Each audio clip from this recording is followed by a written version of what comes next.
El Archivo de Imaginaciones Democráticas se concibe como un espacio de interacción y de relación crítica con el pasado,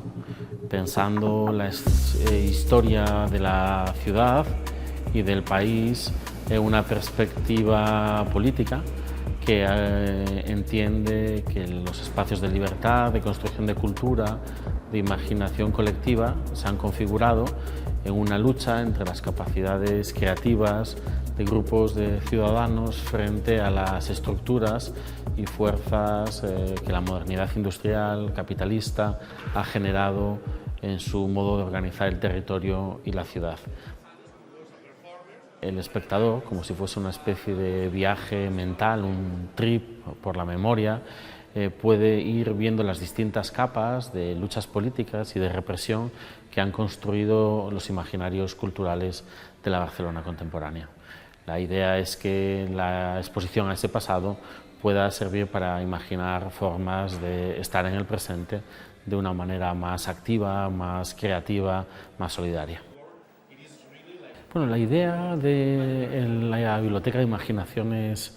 Democráticas es que no hay tal separación entre el pasado y el presente, que habitamos a través de capas de pasado que están viviendo con nosotras en el presente, muchas veces de manera inconsciente o de manera invisible. Caminamos solamente por la superficie de una realidad que, como si fuese una montaña, está construida por distintos estratos de configuraciones históricas. Esas distintas configuraciones históricas, esos layers como capas de historicidad, están también interrumpidos muchas veces por la entrada de la violencia política, de la violencia policial, la violencia del Estado, la violencia colonial, las fuerzas extractivas que consiguen romper la historia común, las fibras imaginarias, simbólicas, lingüísticas de las que se hace la historia común en distintos momentos. Por eso podemos utilizar esa metáfora de la geología, de la geopoética de una sociedad como un modo de transitar entre los distintos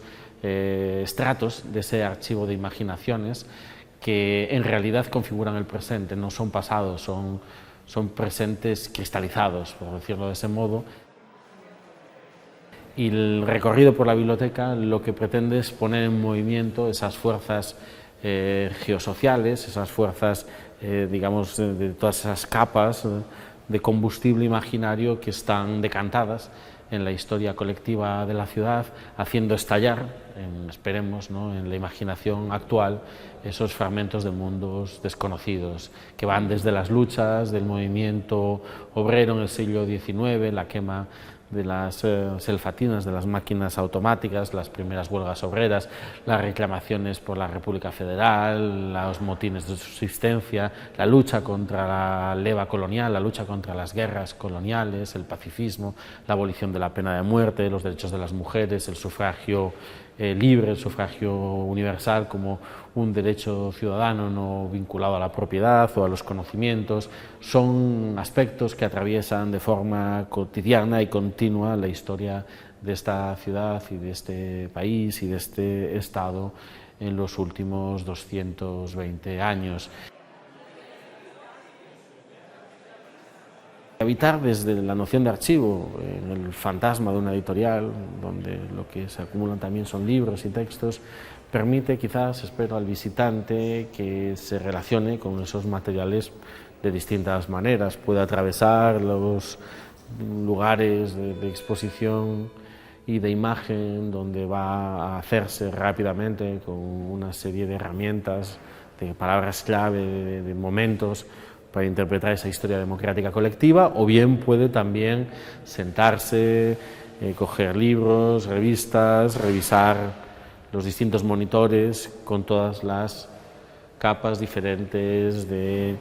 materiales y de imágenes y de relatos que tiene a su disposición. Hay una discoteca donde va a poder acceder al archivo inédito del hip hop y la cultura urbana en los años 80 y 90. Hay una sala de cine donde va a poder, en un programa continuo, asistir a una pequeña curatoría, un pequeño ciclo sobre la historia fílmica de la ciudad. La idea de un archivo que es una exposición que es un archivo, permite quizás a que los visitantes decidan su manera de relacionarse con esos mundos democráticos del pasado, con diferentes grados de atención, de intensidad. Distintas exposiciones corporales pueden atravesar el espacio y a través de una serie de núcleos recibirán en imágenes, en fragmentos de texto, un primer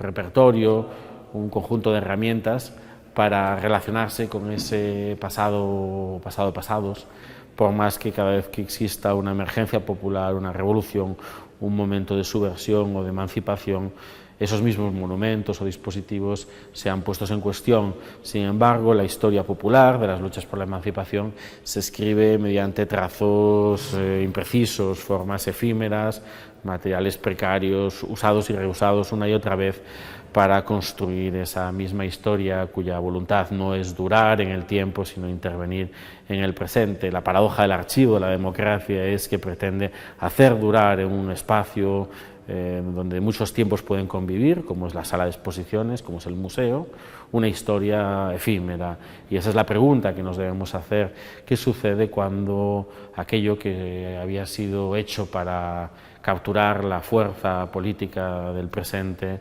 dura como una suerte de fantasma o como una suerte de herencia, como un resto, digamos, de una historia colectiva que ya no está? Un monumento, algo que se ha terminado, pero también un gesto que permite imaginar o abrir hacia el futuro esa misma historia.